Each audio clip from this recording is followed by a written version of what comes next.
Voltamos então nesse 7 de setembro com o programa Variedades e a presença da professora Fátima Dober, professora de História, Geografia e Filosofia da Escola Cívico-Militar aqui do Tupã-Ciretã, nossa convidada na manhã de hoje para falar um pouco sobre esta data, sobre esse momento, né? Você viu ela falando algumas questões envolvendo o civismo, né? Algumas questões envolvendo algumas pessoas aqui do Tupã-Ciretã que participaram desse processo na condição de expedicionários. Mas tem alguns aspectos ainda que a gente precisa ouvir da historiadora, da professora que estuda história, que ensina história, né? A nossa declaração de guerra, o contingente brasileiro, a Força Aérea Brasileira, enfim, tivemos mais informações dela aí com relação esse aspecto que está sendo reforçado este ano através da Semana da Pátria, que tem como tema, são heróis os que defendem com bravura os ideais de uma nação. Fátima, retomando a sua narrativa aí, continua, por favor, a nos descrever um pouco os aspectos dessa participação do Brasil, especialmente na Segunda Guerra Mundial, e aquilo que aconteceu. Você trouxe as informações do governo Getúlio Vargas, da Siderúrgica Nacional. O que mais você pode nos falar também, que faz parte da história brasileira nesse momento? Isso. Então, a gente precisa colocar um pouquinho aspectos como, por exemplo, a declaração de guerra contra a Alemanha e Itália. Ela vai ocorrer no dia 31 de agosto de 1942. O Exército Brasileiro, porém, contava com um parco contingente e foi preciso convocar, né, recrutas, reservistas, como médicos, enfermeiros, advogados. E o contingente da FEB, diante de todo esse recrutamento, ele vai ficar formado por 25.445 mil homens, se não me falha a memória, para atuar exclusivamente na guerra. E destes 25 mil, 454 soldados morreram e 3 mil soldados ficaram feridos no decorrer da campanha do Brasil. Em 2 de julho de 44, a cobra iria fumar. Esse foi o slogan da FEB, que partia para a Itália com jovens que deixaram suas famílias, seus sonhos no Brasil, sem saber se voltariam. E o nosso contingente brasileiro, ele fica dividido em 8 unidades. O 1º Regimento de Infantaria do Rio de Janeiro, o 6º Regimento de Infantaria, que tinha oficiais de Caçapava e São Paulo, o 11º Regimento de Infantaria de São João del Rei, em Minas Gerais, 4 grupos de artilharia, o 9º Batalhão de Engenharia de Aquidauana, no Mato Grosso do Sul, o 1º Esquadrão de Reconhecimento, esse foi o primeiro que chegou, fazer o reconhecimento do momento, do contexto, da situação geográfica, o 1º Batalhão de Saúde e tropas especiais com 67 enfermeiras. Então, veja que a contribuição do Brasil, ele não vai ser praticamente no campo, na luta, na batalha, homem a homem. Ele vai ser praticamente na questão da saúde e na defesa. Precisamos salientar também a importância da FAB. A FAB era recém-criada nessa época no Brasil, né? A Força Aérea Brasileira. E sobre o lema de Senta Pua, a sua unidade principal era o 1º Grupo de Aviação de Caça, equipado com aviões P-47. Ele era composto de 374 militares e 28 aviões, dos quais 16 foram abatidos, 5 pilotos mortos em combate e 5 feitos prisioneiros. Os soldados, eles chegaram no dia 16 de julho de 1944 à Itália, lutando ao lado do exército dos Estados Unidos, e os brasileiros conseguiram expulsar o exército alemão que ainda resistia no norte da Itália. Em setembro de 1944, os soldados brasileiros tomaram Massarossa, Camaiore e Monte Prano. E no início de 45, eles ajudaram a conquistar os pontos estratégicos como Monte Castelo, Castelnuovo e Montese. e a guerra, então, vai terminar em maio de 1945. Precisamos colocar também para conhecimento, que às vezes as pessoas não têm um conhecimento tão específico, que os corpos de 454 soldados mortos durante o conflito permaneceram no cemitério de Pistoia, na Itália, até 1960. E em outubro daquele ano, os restos mortais foram transferidos para o Monumento Nacional dos Mortos da Segunda Guerra Mundial, localizado no Rio de Janeiro, no recém-criado Aterro do Flamengo. E após a assinatura da rendição alemã, a FEB, então, começou a ser desmobilizada logo na Itália. Mas também precisamos registrar que a participação brasileira na Segunda Guerra Mundial, ela começou em 16 de setembro de 1944, durou 7 meses e 19 dias, como objetivo a libertação da Itália. E aí nós encontramos algumas curiosidades sobre os nossos bravos soldados, né? Onde a história nos diz que ao menos um brasileiro foi enviado para o campo de concentração nazista, o major brigadeiro Otto Correia Neto. Ele teve seu caça derrubado no ataque à ponte de Cafarsa, na Itália, no dia 26 de março de 45. Ele foi feito prisioneiro num campo de concentração na Alemanha até 29 de abril. Depois, com o final da guerra, ele foi libertado e a gente não tem uma história bem viva, bem clara de quanto tempo ele viveu e aonde ele viveu. Os brasileiros chegaram a enfrentar a temperatura de 20 graus negativos nos pepinos italianos. Isso aconteceu com a maioria dos soldados que, inclusive, quando tomaram a Rússia, parte da Rússia, o inverno na Rússia era terrível. E a maioria, ele não morreu pela guerra, eles morreram de hipotermia por não terem fardamentos tão consistentes quanto o fardamento dos russos, né? Então, uma causa imensa de mortes na Segunda Guerra foi as temperaturas.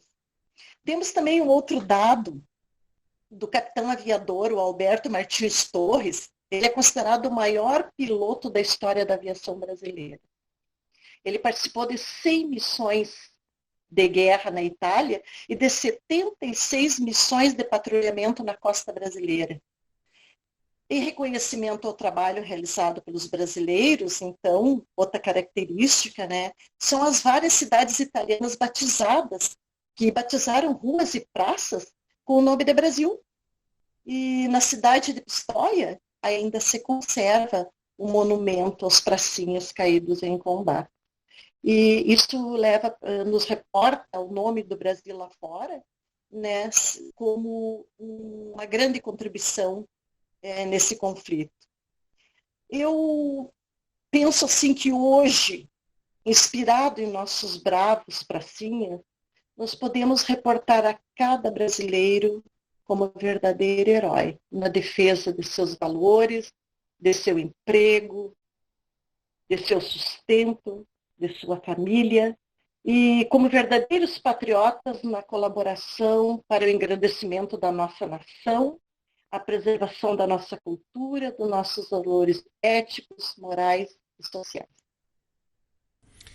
Fátima, você, como eu falei antes, é professora aposentada de História e por um longo período esteve à frente dos alunos acompanhando no ensino estadual. Você é professora estadual. Agora você está atuando numa escola que tem parceria estadual e municipal, a Escola Cívico-Militar, e que tem no seu próprio nome, cívico-militar, pela questão cívica de civismo, me parece um pouco mais destacado, dada mais a atenção a esse tema, a esse aspecto do civismo que você abriu a entrevista no bloco anterior, ressaltando a importância dele. É diferente o sentimento ou a recepção que os alunos na Escola Cívico-Militar têm ao aspecto da história que você está trazendo a eles. O estudante que está ali presente, ele é um pouco diferente do que os alunos que você ensinava até alguns anos atrás? Sim, com certeza. Primeiro, por que escola cívico-militar, né? Ela é cívico porque ela tem a proposta, a, a filosofia, né? É, Aliás, ela é militar porque ela tem a proposta, a filosofia, o monitoramento, a disciplina militar. E ela é cívico porque o corpo docente e administrativo é civil. Então, por isso é cívico-militar. Mas os nossos alunos, eles, quando para ingressarem na nossa escola, eles fazem uma prova seletiva.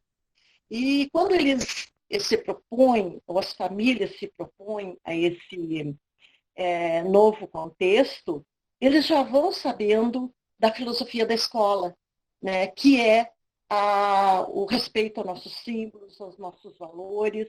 Então, aqueles que, porventura, não foram com o espírito cívico, em poucos dias eles adquiriram, porque foi maravilhosa a apresentação deles, com apenas uma semana de aula no dia da inauguração, já fazendo ordem unida, já com uma disciplina exemplar, e os pais têm uma grande colaboração com essa proposta.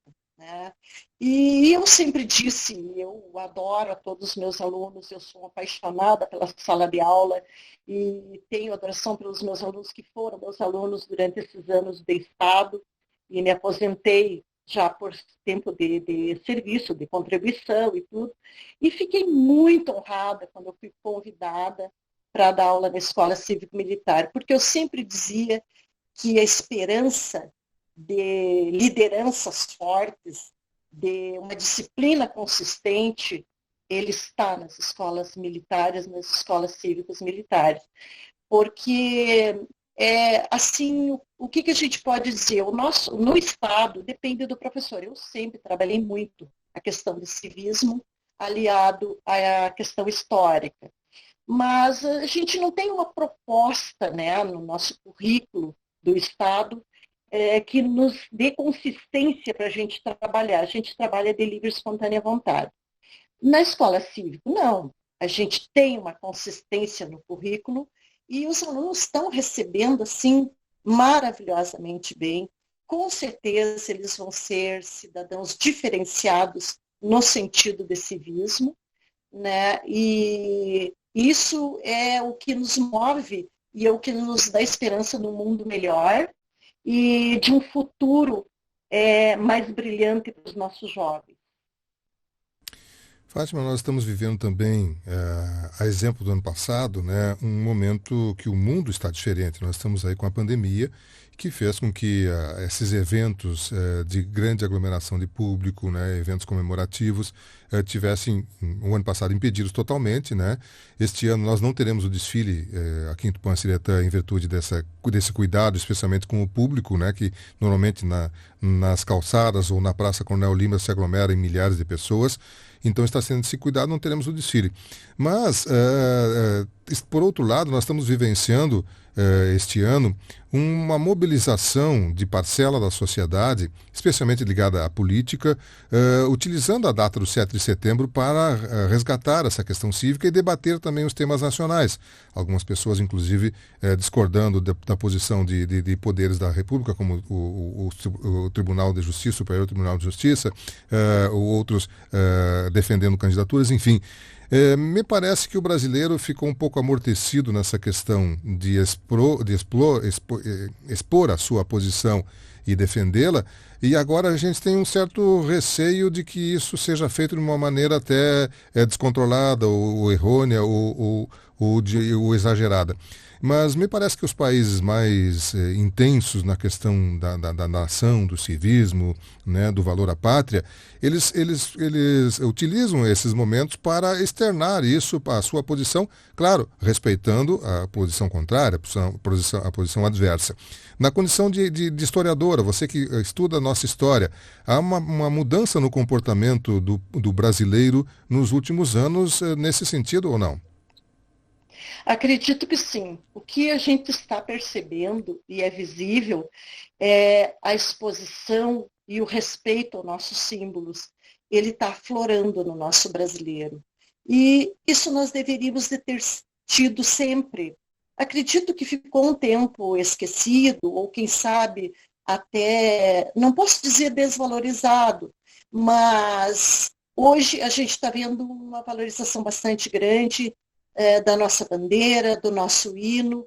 E eu, como historiadora, não tendo nenhum viés político, eu sempre achei que os nossos símbolos nacionais deveriam de ser mais priorizados, de serem mais valorizados. Eu sempre trabalhei com meus alunos e até me surpreendia quando diziam, professora, mas tem hino da independência? Como assim? Tem hino do soldado? Tem hino da república? Eu disse, sim. Cada momento político do nosso Brasil tem um registro de reverência. E a gente tem que passar para eles isso aí. Eu acredito que uma das formas de amor à nossa nação, de valorização ao nosso chão, é fazer com que o nosso jovem parta do princípio que não há nação se não tiver disciplina e respeito aos nossos símbolos nacionais. Isso se adquire com conhecimento. E quem é que passa o conhecimento? É o professor, é a família. A primeira sociedade é a família. Se a família traz isso como uma meta, como um aprendizado, e passa para os seus filhos, é mais fácil. Mas quando isso não acontece, que, como você disse, fica meio amortecido, eu acho que as escolas têm o dever de fazer isso. Independente da situação política, independente, o contexto tem que ser, não só no 7 de setembro, não só na Semana da Pátria, mas eu acho que o ano todo, né? A partir do momento que você passa num lugar, que um jovem passa num lugar e está hasteando uma bandeira, ele deve parar, deve respeitar e deve preservar aquele momento. Eu, enquanto professora e educadora, eu penso desta forma. Perfeito.